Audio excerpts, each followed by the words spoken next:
Você vai ouvir agora uma mensagem nos encontros de paz e vida com o pastor João Ribe Palharim.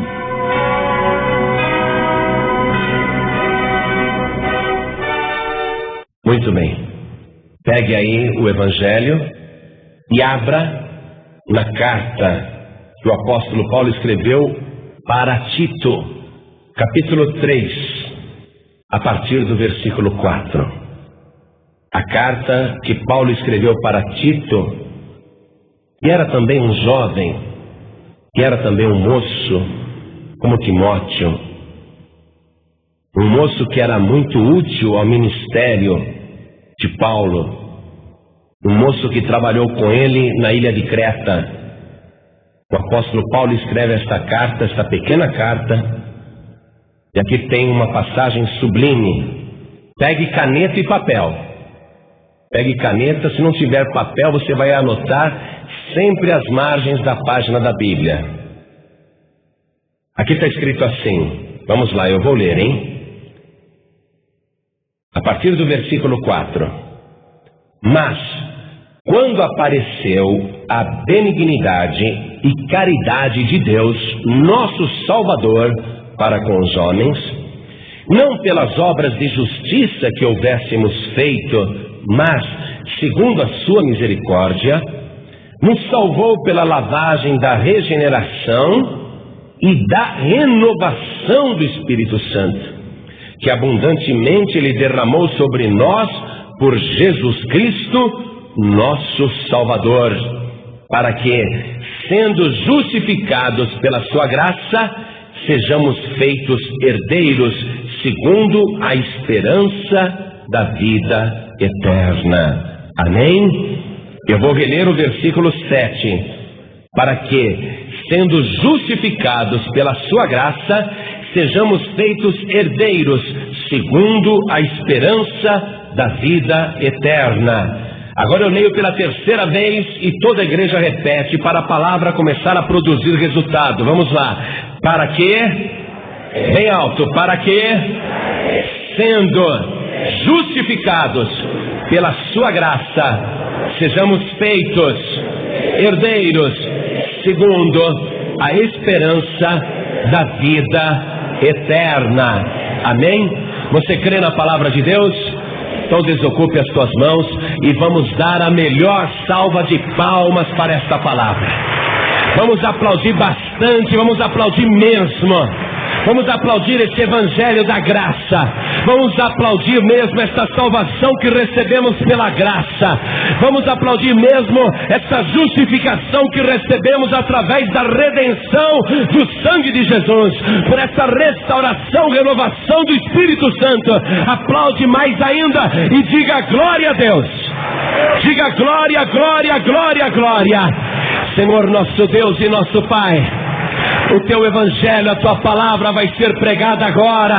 Milhares e milhares e milhares de pessoas vão ouvir esta palavra através do rádio. Mas eu quero que o Senhor fale com cada pessoa em particular, com cada vida que está aqui na igreja, com cada pessoa que vai escutar na sua casa, no seu automóvel, e que a tua palavra vá e produza o resultado para o qual está sendo mandada. Em nome do Senhor Jesus. Amém. Diga amém, Jesus. Poder sentar, igreja. Acompanhe agora comigo uma notícia que saiu publicada na Folha de São Paulo, onde fala de uma reconciliação entre católicos e protestantes, numa questão que dividiu as igrejas durante muitos séculos.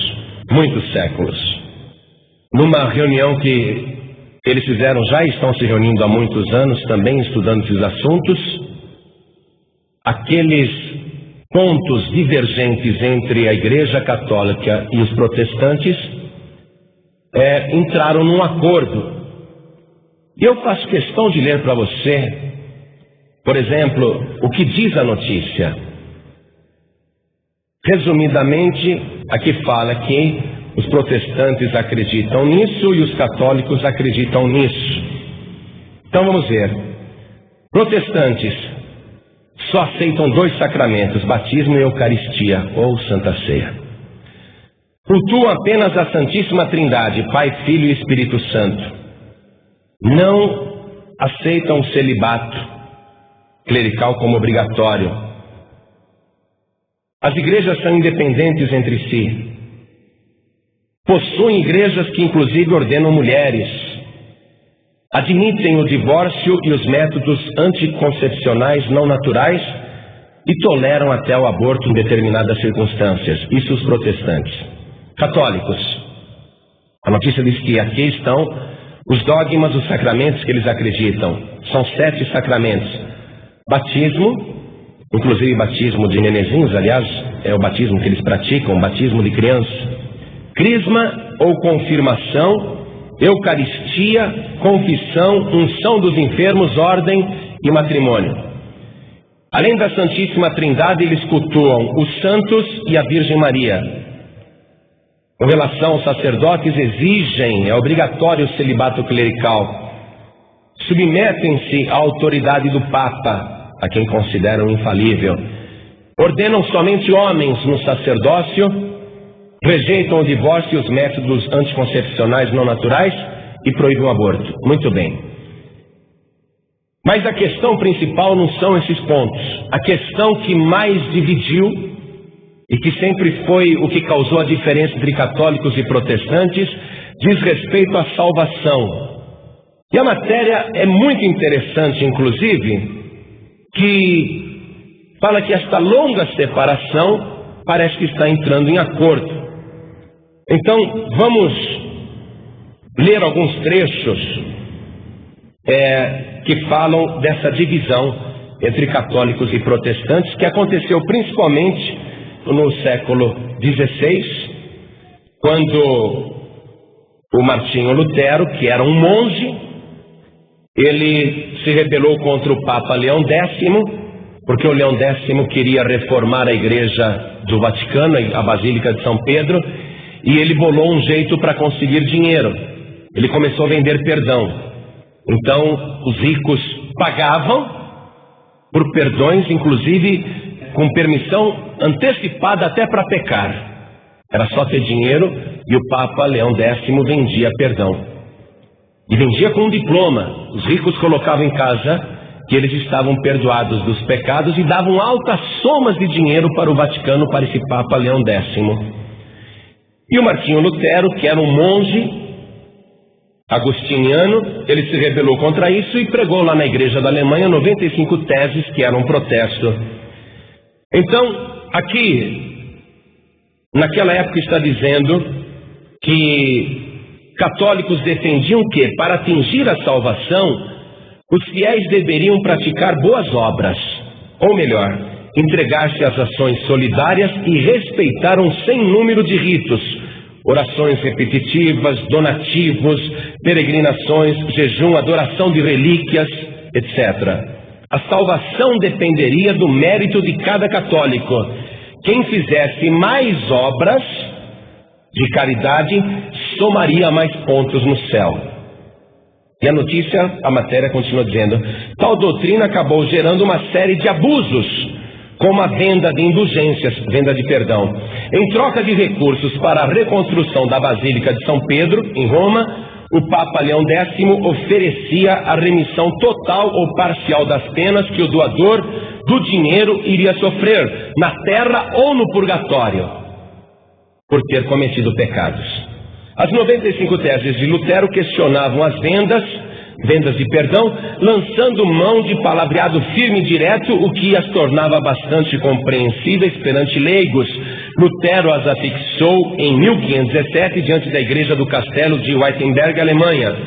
Daqueles escritos brotava uma nova doutrina, a de que a salvação ou a justificação deriva da graça divina e não das obras humanas. Interessante a Folha falar tudo isso, né? Interessante. Para o monge alemão, Deus se revelava muitíssimo generoso, salvava os fiéis gratuitamente e por amor, sem exigir nenhuma contrapartida. Os cristãos que desejassem alcançar o perdão dos pecados e se justificar, necessitavam somente da sua fé. Suas obras não influenciariam Deus nem o coagiriam. O monge Lutero costumava contar que formulou a doutrina com base na carta de São Paulo aos Romanos. Uma frase do texto bíblico lhe chamava especialmente a atenção: o justo viverá pela fé. Em janeiro de 1521, Leão X excomungou Lutero. No decorrer dos séculos, as duas igrejas trocaram violentas acusações. Católicos taxavam os luteranos de omissos, diziam que se mostravam passivos diante do sofrimento alheio por não acreditarem nas boas ações. Luteranos, em resposta, insistiam que os católicos duvidavam da graça de Deus porque impunham condições humanas para a salvação. Foi há menos de 4 décadas que as distâncias começaram a diminuir. Em 1967, criou-se a Comissão Mista Internacional Católico-Luterana, que desde então se reúne periodicamente para analisar tendências teológicas. Há 2 anos, o grupo finalizou a declaração que deverá ser assinada. Trata-se do primeiro documento entre os muitos produzidos pela comissão que receberá o aval de representantes tanto do Vaticano como dos representantes luteranos. Com o acordo, atenção agora como a notícia termina. Com o acordo, ambas as partes, preste atenção, católicos e protestantes. Com o acordo, ambas as partes passam a professar que, atenção, a salvação decorre da graça de Deus e não das boas obras. Atenção, está dizendo que isso é um acordo, que católicos e protestantes agora vão professar isso. Mas espera um pouquinho, os protestantes nunca professaram outra coisa. O que está acontecendo então? A Igreja Católica Apostólica Romana oficialmente está admitindo então que errou, que a salvação não é obtida pelas obras, pelas boas obras. Atenção, de acordo com o acordo, ambas as partes passam a professar que a salvação decorre da graça de Deus e não das boas obras. Segundo, só se chega à salvação pela fé. Muito bem.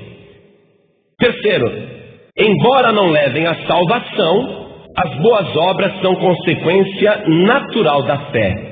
Em outras palavras, o verdadeiro cristão faz boas obras não para se salvar, mas como um testemunho de fé. Foi tudo que a igreja protestante sempre pregou até hoje. E agora a igreja católica vai assumir que estava errada e vai passar a pregar nas suas igrejas isto agora.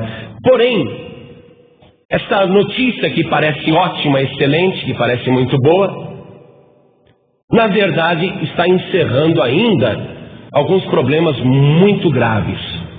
Por exemplo, a salvação decorre da graça, muito bem, da graça de Deus e não das obras. Esse ponto é gravíssimo. E eu quero ver como é que a Igreja Católica vai resolver a questão do purgatório, a questão da missa do 7º dia, a questão da missa pela intenção das almas. Eles vão ter que parar com isso, você concorda comigo?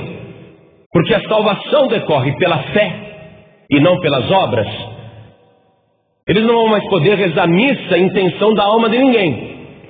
Então eu quero só, antes de começar a discutir esses pontos aqui da notícia, eu quero, em primeiro lugar, apesar de ainda haver problemas, e nós vamos ver já já, eu quero glorificar a Deus por isso que está acontecendo, por essa mudança que está acontecendo, por essa admissão de erro por parte da Igreja Católica Apostólica Romana, que durante muitos e muitos séculos ficou exigindo das pessoas altas quantias em dinheiro para perdoar pecados, para arrancar almas de purgatório, para rezar missa em intenção das almas.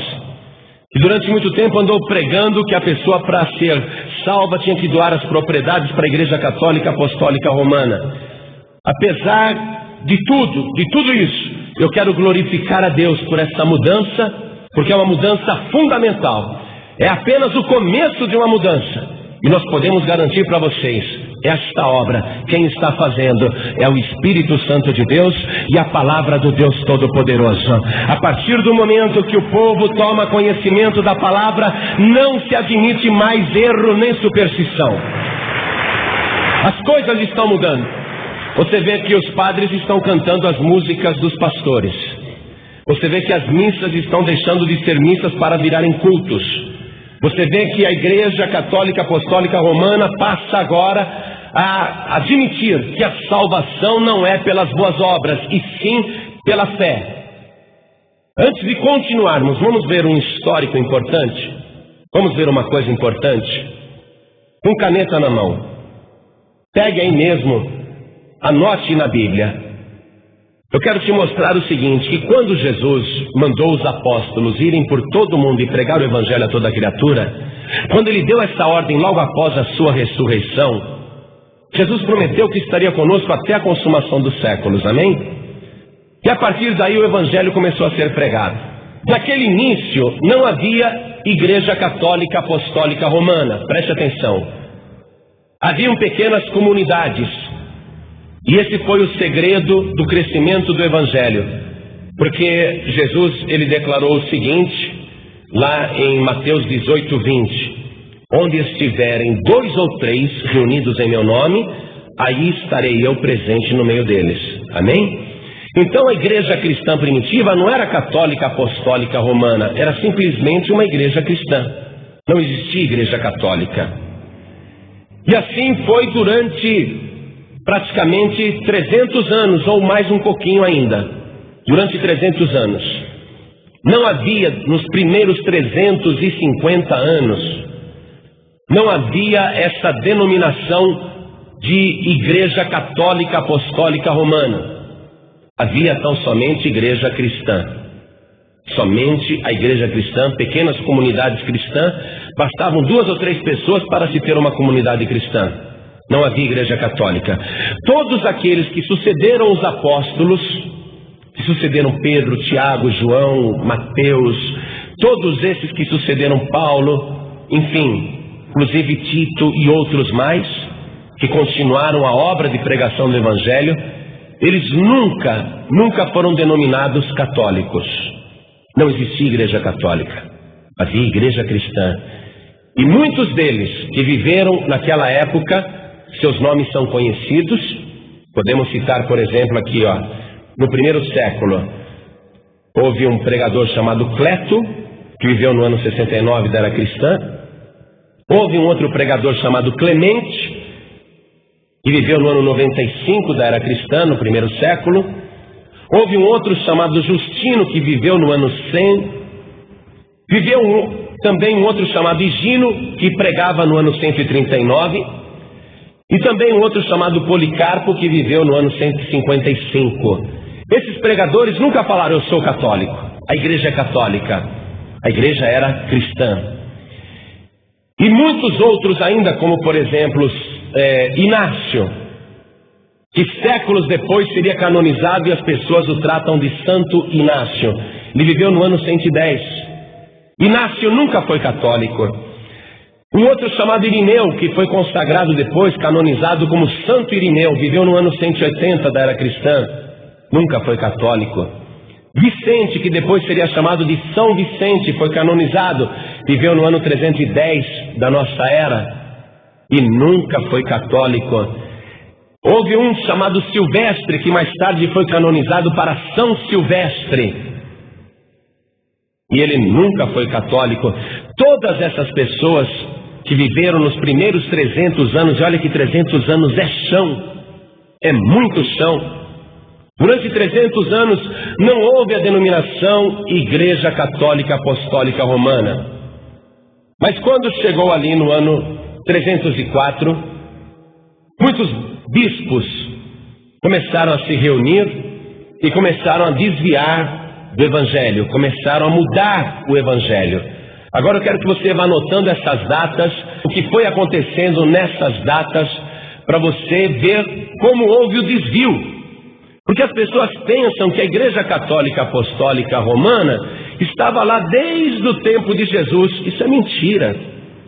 A Igreja Católica Apostólica Romana vai surgir muitos séculos depois e é um desvio do cristianismo. Assim como muita gente pensa que a reforma de Lutero foi um desvio do cristianismo, não. A reforma de Lutero foi um desvio do catolicismo voltando para o cristianismo. Foi a reforma. E tanto é que Lutero estava certo que agora aqui nós estamos lendo que a Igreja Católica admite, portanto, que a salvação não é pelas obras e sim pela fé. Mas vamos anotar essas datas para você acompanhar o desvio, como que surgiu a Igreja Católica Apostólica Romana. No ano 304 da era cristã, alguns bispos queriam ser chamados de Papa. Vários bispos começaram a falar para o povo: olha, me chama de Papa. E haviam muitos papas. É como está acontecendo hoje. Hoje o que você vê?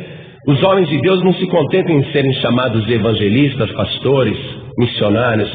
Eles querem ser apóstolos, querem ser bispos, não é? Tem gente se auto-ungindo apóstolo. Então, no ano 304 da era cristã, muitos evangelistas e pregadores, já desviando do cristianismo, começaram a pedir ao povo que os tratassem por Papa. E um queria ser um Papa mais importante do que o outro, um Papa mais querido do que o outro. Haviam vários Papas. Muito bem. Olha o desvio. Jesus disse: a ninguém chameis Pai, porque um só é o vosso Pai que está no céu. No ano 310, vá anotando o que eu estou falando. Começaram as rezas pelos mortos.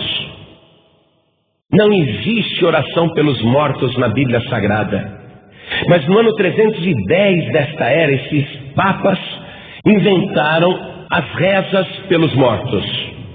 No ano 320 da nossa era, começaram a usar velas nas igrejas pela primeira vez. Então, no 320, o uso de velas.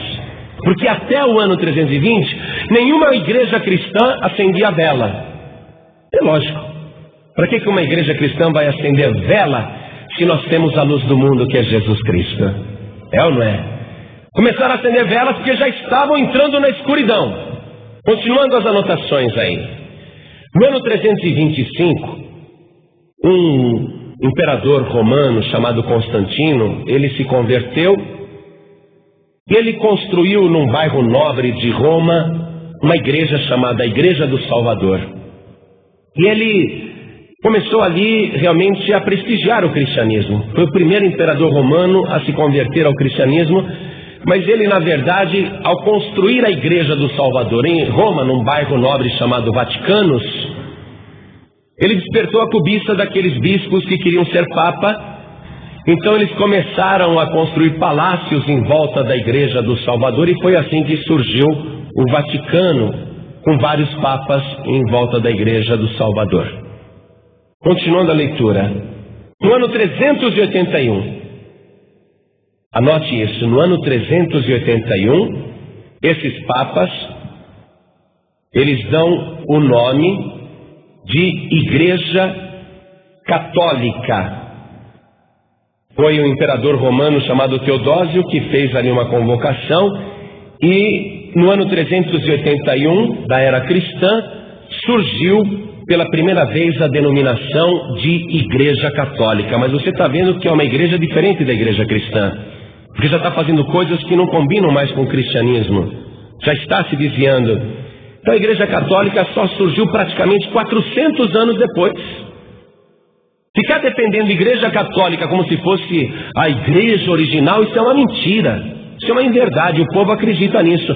Mas estão aqui os documentos históricos, quem quiser pesquise, quem quiser consulte o padre, e quem quiser tente processar, porque está tudo em livros de história. Não tem como processar o pastor, porque ninguém está inventando nada. Tudo que está sendo falado aqui é a pura verdade. Continue acompanhando comigo. No ano de 394, a Igreja Católica elimina o culto cristão e institui a missa, quer dizer, um ritual próprio.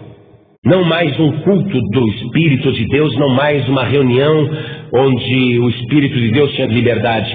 Eles instituem a missa. O batismo de Nenezinho começou no ano 416 da era cristã. Anote aí, no ano 416, a Igreja Católica Apostólica Romana institui o batismo de nenezinhos, uma prática que não existe no Evangelho e não existe na Palavra de Deus, uma coisa que Jesus nunca mandou fazer. E por que eles fizeram? Por que eles inventaram o batismo de nenezinho? E quando inventaram o batismo de nenezinho, inventaram também o limbo, para obrigarem as pessoas a se tornarem católicas. Então nascia um nenezinho, o padre, o bispo, aquele monte de papa dizia: olha, tem que batizar o nenezinho, porque se ele não for católico, ele é pagão. E se ele morrer pagão, vai para o limbo. E os pais ficavam apavorados. Ai, meu filho, se morrer vai para o limbo. Até hoje os padres falam isso. Ai, eu não quero que meu nenezinho, se morrer, vai lá para o limbo. Como que é o limbo? Ah, o limbo é um lugar deserto, vazio, não tem nada. Não é o inferno, mas também não é o céu. A alma fica lá no limbo, fica perdida no limbo. Ah, não quero que o meu filho morra e vá para o limbo. Aí eles iam correndo e batizavam os nenezinhos, coisa que Jesus nunca mandou. Aí a pessoa crescia falando: ah, eu sou católico, mas nem sabia de nada, não decidiu nada, não creu em nada. Inventaram o batismo de nenê. Mas será que tem procedimento essa palavra que se o nenezinho morrer sem batizar na igreja católica, ele vai para o limbo? Isso é uma mentira. Um dia as crianças rodearam o Senhor Jesus e abraçavam o Senhor pelas pernas, pelos pés, sentavam no seu colo, e os apóstolos ficaram nervosos e diziam: essas crianças estão atrapalhando. Criançada, sai daí, sai daí. Aí o Senhor Jesus disse: deixai vir a mim os pequeninos, e não os impeçais de virem até mim, porque dos tais é o reino dos céus. A criança, o nenezinho que morre, pelo contrário, ela não vai para o limbo não, ela já está salva, porque ela já é do reino dos céus. Inventaram mentiras e mais mentiras para seduzir o povo, para que o povo ficasse atemorizado. Muito bem, continue anotando. No ano 431, a Igreja Católica Apostólica Romana instituiu o culto a Maria, mãe de Jesus. Note que antes disso nunca ninguém fez uma oração para Maria. Não havia oração Ave Maria. E quando o anjo saudou Maria, o anjo não disse Ave Maria, o anjo disse Salve Maria. Ave era uma saudação romana, Ave César. Eles inventaram a Ave Maria, a reza para Maria, e as pessoas começaram então a cultuar Maria. Por que a Igreja Católica Apostólica Romana fez isso? Porque eles já tinham se apropriado dos nenezinhos, agora eles queriam as mães das crianças, queriam as mulheres. E para que eles fizessem algo simpático para as mulheres, então eles inventaram a adoração a Maria. Continuando aqui a nossa história, nós vamos ver que no ano 503, eles inventam o purgatório. Não existia purgatório antes. Interessante. Você acha que a Igreja Católica Apostólica Romana tem poder para inventar o purgatório? Inventaram uma coisa que não existe, mas começaram a dizer para o povo que existia purgatório. E qual era a intenção de se criar esse purgatório? Arrecadação financeira. Missas em favor dos mortos. Até hoje tem gente que acredita nisso. No ano 787, começaram o culto com imagens. Até o ano 787 não haviam ídolos dentro de igreja nenhuma. Pelo menos das que queriam ser cristãs, ou se diziam cristãs.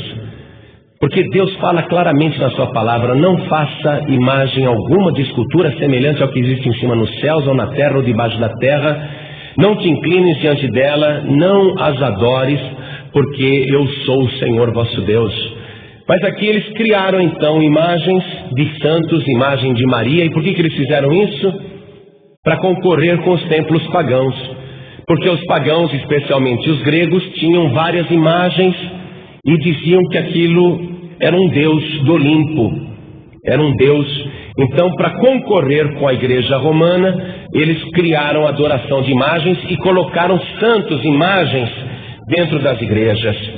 No ano 830, a Igreja Católica Apostólica Romana começa a usar ramos e água benta dentro da igreja.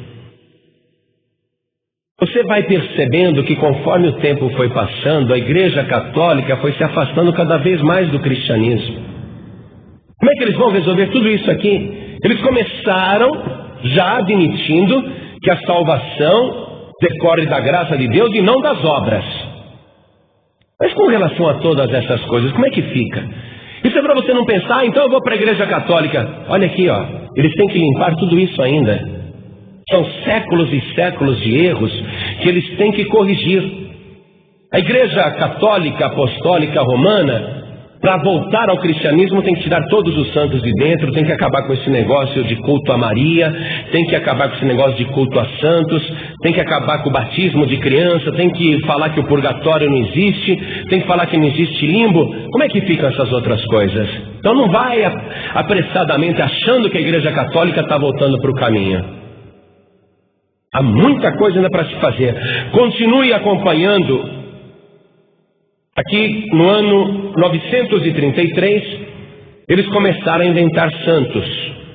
Foi aí que Inácio virou Santo Inácio, foi aí que Irineu virou Santo Irineu, foi aí que Vicente virou São Vicente, foi aí que Silvestre virou São Silvestre. No ano 1184 houve a Inquisição. Eles diziam que as pessoas tinham que se converter, tinham que virar católico de qualquer jeito. Esse foi o período negro, realmente negro, da Igreja Católica Apostólica Romana. Para você ter uma ideia, os padres, durante a Inquisição, eles tinham poder sobre a vida das pessoas. Se eles desconfiavam que alguém era da bruxaria ou da feitiçaria, eles matavam as pessoas. Mas eles faziam isso especialmente contra judeus e contra os cristãos, que não aceitavam o Papa, que não aceitavam a imagem, que não aceitavam o batismo de criança. Eles inventaram a Inquisição justamente para matar essas pessoas, eliminar a oposição. Um padre, por exemplo, ele queria destruir uma mulher, ele simplesmente acusava de bruxaria e torturava a pessoa, até a pessoa confessar. E você sabe que debaixo de tortura a pessoa confessa qualquer coisa. Às vezes eles nem sequer torturavam. Eles faziam o seguinte teste: bastava uma mulher ter um nariz de águia, uma verruga no rosto e ser velha e feia. Eles falavam: é bruxa. Vamos fazer o teste para ver se não é bruxa. E isso está nos livros de história, não estou inventando nada. Eles pegavam a velha feia, colocavam dentro de um saco e amarravam. Aí os padres iam até o rio e jogavam o saco dentro do rio para fazer o teste se ela era bruxa ou não. Se o saco afundasse, ela não era bruxa. Agora, se o saco flutuasse, então estava provado o poder de bruxaria que ela tinha, então tinha que morrer. Mas você percebeu que de todo jeito a pessoa morria? Porque se o saco afundava, morria afogada. De todo jeito a pessoa morria. E isso não foi brincadeira, aconteceu de verdade.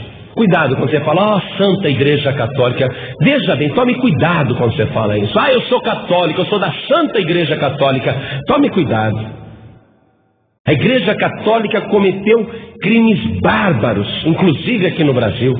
Outro dia nós vamos falar sobre isso. Vamos continuar a leitura, a progressão do desvio da Igreja Católica do cristianismo. Continuando aqui, quando essas coisas aconteceram. No ano de 1190, começou a venda de perdão.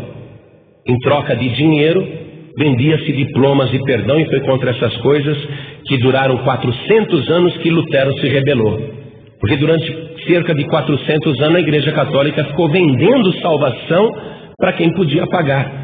E segundo a Igreja Católica, nesses 4 séculos, só rico podia ir para o céu. Todos os pobres iam para o purgatório e iam para o inferno.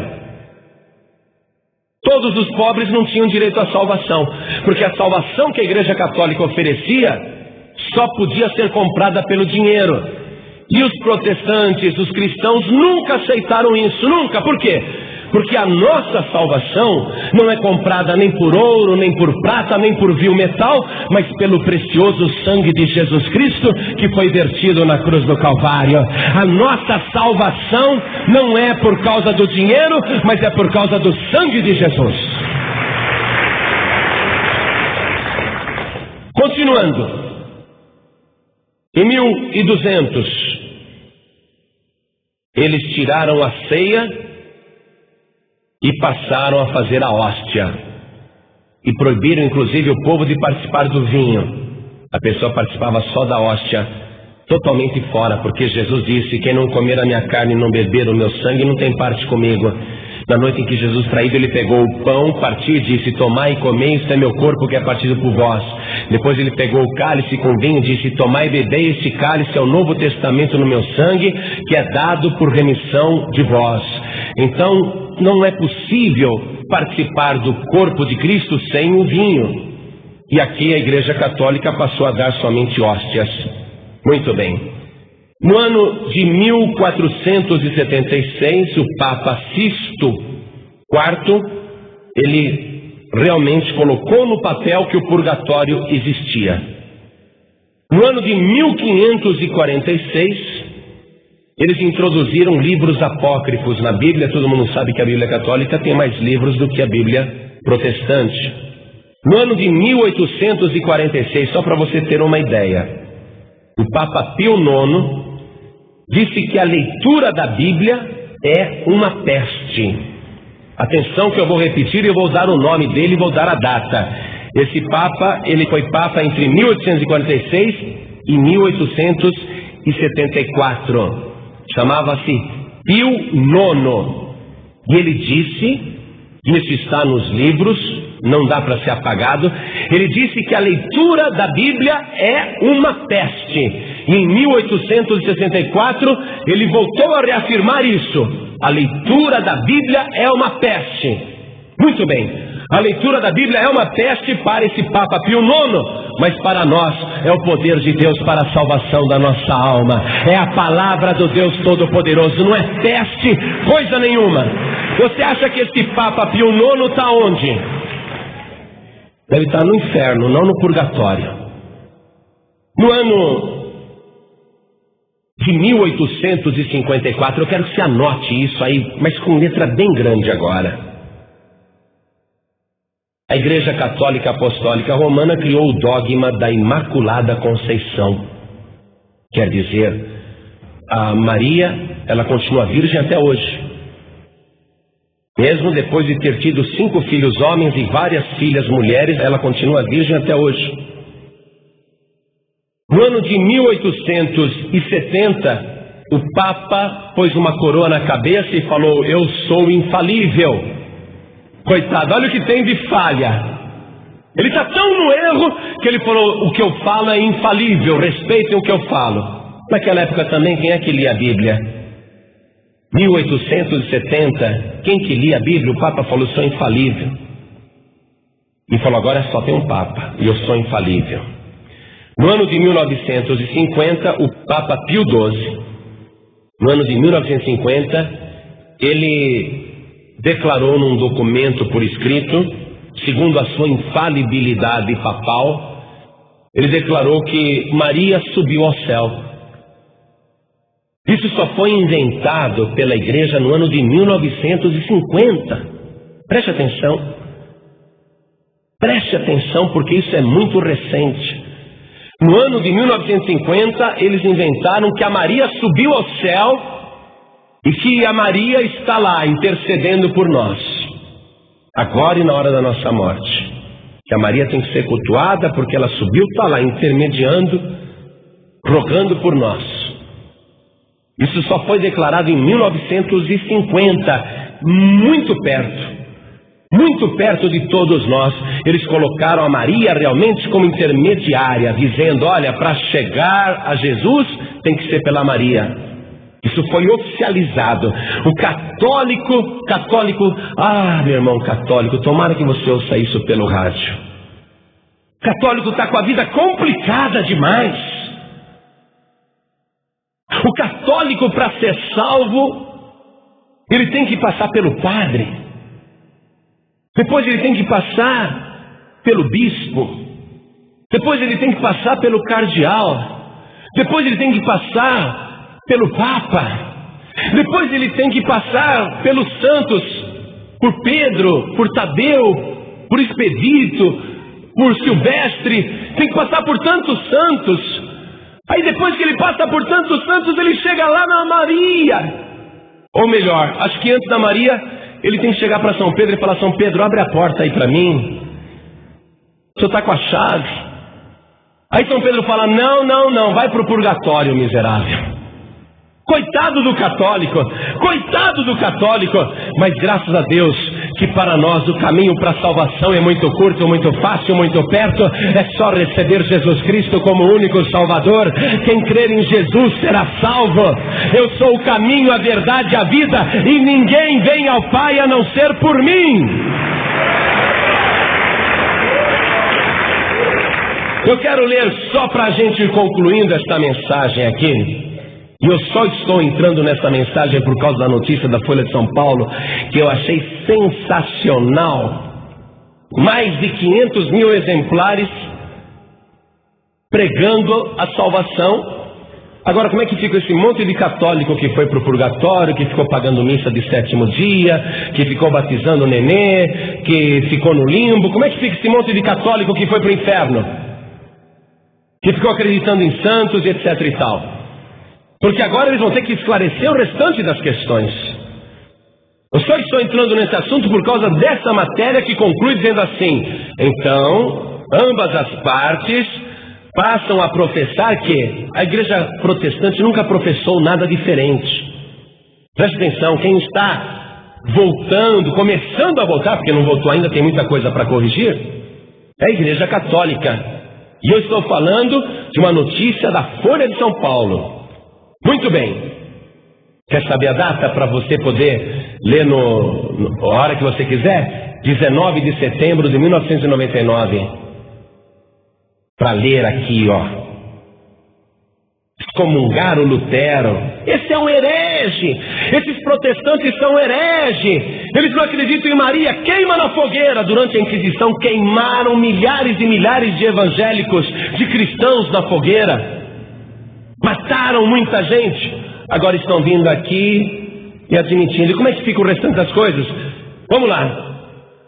Ambas as partes passam a professar que a salvação decorre da graça de Deus e não das boas obras.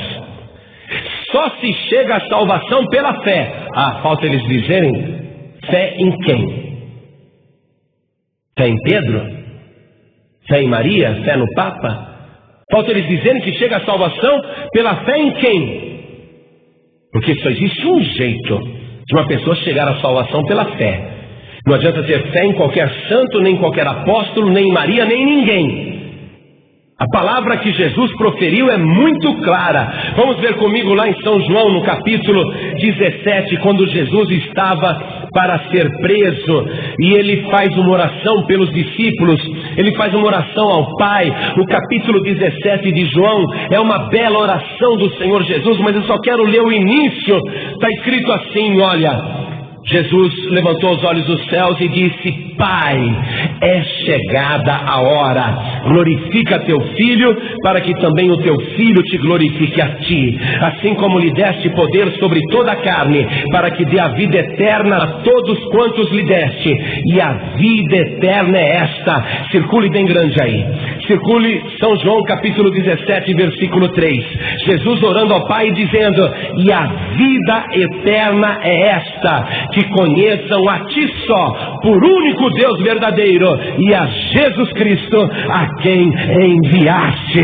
Jesus, o único Salvador, Jesus, o único que leva para a vida eterna. A salvação é pela fé, mas é só pela fé em Jesus e no único e verdadeiro Deus. Não existe outro intermediário. Pode esquecer todas as outras coisas, ora a Deus para que a Igreja Católica conserte tudo que está errado, mas ela não continuará salvando na condição em que ela está. Não continuará salvando, porque tanto a minha Bíblia, como a tua Bíblia, como a nossa Bíblia, seja católica ou protestante, ela diz o seguinte: Atos dos Apóstolos, capítulo 4, no versículo 12: e em nenhum outro há salvação, porque também debaixo do céu nenhum outro nome há dado entre os homens pelo qual devamos ser salvos. Isso está na minha Bíblia e na Bíblia católica. Maria não vai rogar por você nunca. Pedro não vai abrir porta nenhuma para você. Quem abre a porta para você é aquele que disse: eu sou a porta, quem entrar por mim salvar-se-á e sairá e achará passagens. A porta que se abre, a porta que salva tem nome, é Jesus Cristo, não é Pedro. Pedro não abre nada. E em nenhum outro, atenção, nenhum outro. E aí eu quero também que você exclua Buda, quero que você exclua Maomé, quero que você exclua Confúcio, quero que você exclua Iemanjá, quero que você exclua a reencarnação, exclua tudo. Porque em nenhum outro há salvação, porque também debaixo do céu nenhum outro nome há, dado entre os homens, pelo qual devamos ser salvos. E para concluir a mensagem, eu quero abrir aqui a primeira carta que o apóstolo Paulo escreveu a Timóteo, no capítulo 2 e no versículo 3 em diante. Circule bem isso. Circule, grave bem isso. Porque isto é bom e agradável diante de Deus, nosso Salvador, que quer que todos os homens se salvem e venham ao conhecimento da verdade. Porque há um só Deus e um só mediador entre Deus e os homens, Jesus Cristo, homem, o qual se deu a si mesmo em preço de redenção por todos, para servir de testemunho a seu tempo. Amado, essas palavras que nós estamos proferindo com a ajuda da Folha de São Paulo, louvado seja Deus. Essas palavras que nós estamos proferindo, que já foram ditas desde o princípio por Jesus, que foram pregadas pelos apóstolos, que foram anunciadas por aqueles que não aceitaram o erro nem a mentira, aqueles que conheciam a verdade, aqueles que preservaram o evangelho durante anos, aqueles que esconderam a Bíblia para que os padres não as queimassem. Nós devemos a eles muitas coisas. Durante muito tempo a Bíblia foi perseguida, os padres diziam que quem lia a Bíblia ficava louco. Aqui no Brasil queimaram pilhas e pilhas de Bíblia, mas essa palavra não pôde ser destruída, porque não é a palavra do homem, é a palavra do Deus Todo-Poderoso. E Deus continua proclamando: eu quero que todos os homens cheguem ao conhecimento da verdade. Conhecereis a verdade e a verdade vos libertará. Deus continua querendo salvar. Ele quer que os homens conheçam essa única verdade. Há um só Deus e um só mediador entre Deus e os homens, Jesus Cristo, homem, o qual se deu a si mesmo em preço de redenção por todos.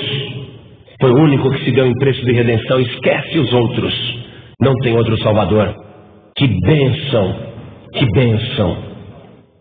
Deus quer que todos os homens cheguem ao conhecimento da verdade. Deus quer que todos os homens se salvem. Olha bem, não existe purgatório nem limbo, meu amigo, minha amiga. Existe essa verdade aqui que você acabou de ouvir. A salvação não é pelas obras, não. A salvação é pela fé, pela graça. Efésios capítulo 2, versículo 8 e o 9 diz assim: porque pela graça sois salvos mediante a fé, e isto não vem de vós, é dom de Deus, presente de Deus, não vem das obras para que ninguém se glorie. Sabe, ninguém vai ficar se gloriando. Eu sou salvo porque eu dei muita esmola. Eu fui salvo porque eu fiz muita caridade. Eu fui salvo porque eu dei muito dinheiro para a igreja. Quando alguém estiver vestido de branco lá na glória, andando com uma coroa na cabeça, com vestes resplandecentes, quando alguém estiver ali pisando aquelas ruas de ouro, ninguém vai se gloriar dizendo: eu estou aqui porque eu mereço. Mas todos estarão glorificando o nome do Senhor Jesus e dizendo: eu fui salvo porque Jesus morreu por mim na cruz do Calvário. Eu estou aqui porque fui salvo pela graça. Foi presente de Deus. Eu acreditei. Não é porque eu merecia, foi porque Jesus me salvou. Pela graça sois salvos mediante a fé. E isto não vem de vós, é dom de Deus. Não vem das obras para que ninguém se glorie. Como é que eu faço, pastor, para ser salvo? Aquilo que Jesus disse, aquilo que o Evangelho diz, aquilo que a palavra de Deus diz em São João 1,12. Mas a todos quantos o receberam, deu-lhes o poder de serem feitos filhos de Deus, aos que creem no seu nome. Tem que receber Jesus como único Salvador. Não é aceitar Jesus como Salvador, não, como muita gente fala, e muitas vezes até falei isso, mas o Espírito Santo me corrigiu. O Espírito Santo não me permite mais dizer quem quer aceitar Jesus como Salvador. Diz que isso está errado. Jesus não precisa ser aceito por ninguém. Não é ele que tem que ser aceito, é você que tem que ser aceito por Jesus. É você que tem que dizer: Senhor, eu sou um pecador, uma pecadora, o Senhor me aceita assim mesmo? E ele vai dizer: eu aceito. Todo aquele, toda aquela que o Pai me dá virá a mim, e quem vem a mim de maneira nenhuma eu lançarei fora. Você só tem que entregar tua vida para Jesus, crer que Ele é o teu único e suficiente Salvador, esquecer religião, igreja católica, apostólica, romana, e esquecer igreja protestante. Não, você não tem que pensar em igreja, tem que pensar em Jesus. Nós não estamos pregando placa de igreja, não, nem denominação, nada disso. Estamos pregando a salvação. Só existe um Salvador. Você tem que rejeitar Maria, o Pedro, o Santo, o Benedito, o Expedito, a Iemanjá, o Buda, o Maomé. Tem que rejeitar todo mundo. Só existe um Salvador. Só existe um que se deu em preço de resgate por você na cruz do Calvário. Ele verteu o sangue para lavar os teus pecados. Se você crer nisso e entregar tua vida para Jesus, fizer isto com fé, o teu nome vai ser escrito no livro da vida. Pela graça sois salvos. Não é porque você merece, não. Porque se só bonzinho entrasse no céu, o céu ficaria vazio até hoje. Mas não é pelas nossas obras de justiça, mas é pela obra que Jesus fez por nós na cruz do Calvário. E é tão fácil, é de graça. Pela graça sois salvos, é de graça. Quer receber? Quer tomar posse? Quer entregar? Quer entregar tua vida para Jesus? São João 1,12. Mas a todos, olha bem, todos, mas a todos quantos o receberam, deu-lhes o poder de serem feitos filhos de Deus, aos que creem no seu nome. Quantas pessoas hoje aqui querem entregar a sua vida para Jesus e recebê-lo como único e suficiente Salvador? Ergue a mão direita assim bem alto. Ergue bem alto a tua mão direita. Ô glória, ergue bem alto, não se envergonhe não. Ô glória, vamos aplaudir o Senhor Jesus, igreja. Olha quantas mãos erguidas. Porque isso é bom e agradável diante de Deus, que quer que todos os homens se salvem e venham ao conhecimento da verdade. Todos que ergueram as mãos, venham aqui para frente agora em nome de Jesus. Todos que ergueram as mãos, venham para cá. Saia do seu lugar. Pastor, por que eu tenho que ir aí na frente?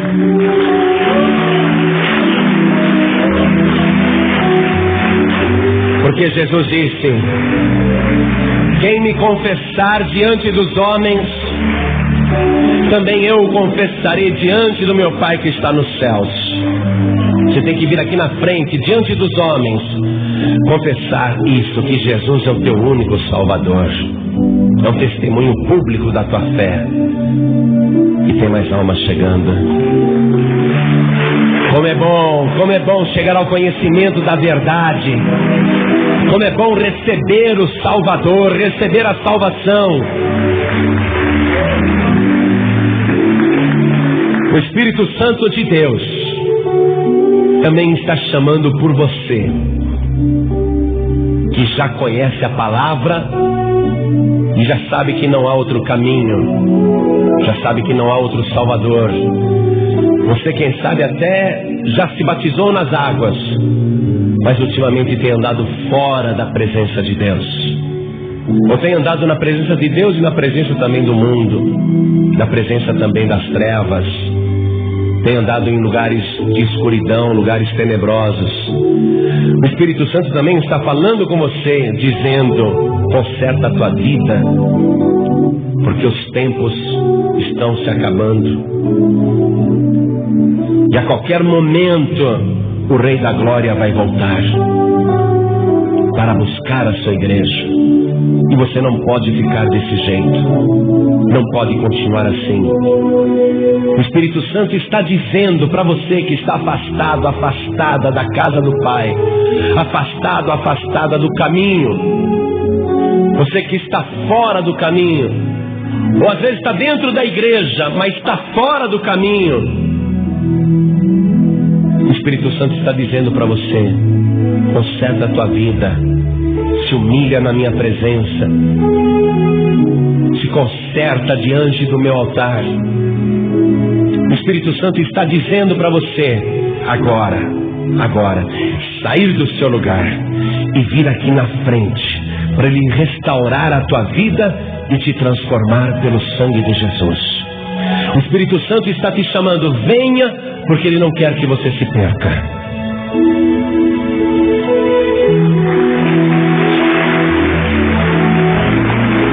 Vamos aplaudir mais o Senhor Jesus, igreja, por cada vida que está chegando. Isso, venha do jeito que você está. Venha se consertar com Deus.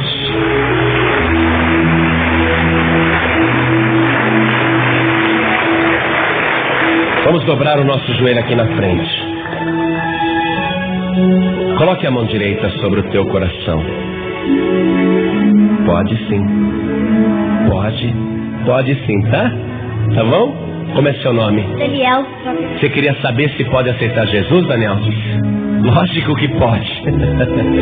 Aceitar não, receber Jesus, né? Lógico que pode. Tá bom. Coloque a mão direita sobre o teu coração. Você que é salvo, você que tem certeza que é salvo, vem aqui na frente, se ajoelhe ao lado dessas pessoas para orar por elas. Vem para cá. Quero pessoas realmente que têm certeza da salvação, para se ajoelhar ao lado dessas pessoas e abraçá-las e orar por elas. Agora, se você não tem certeza da salvação, eu te aconselho a vir aqui na frente e dobrar o joelho também. Entrem aqui, olha, no meio, entre aqui no meio dessas pessoas. Entre aqui, isso. Entre aqui, olha, vem aqui, abracem essas pessoas aqui também, ó. Isso. Abraça essa pessoa.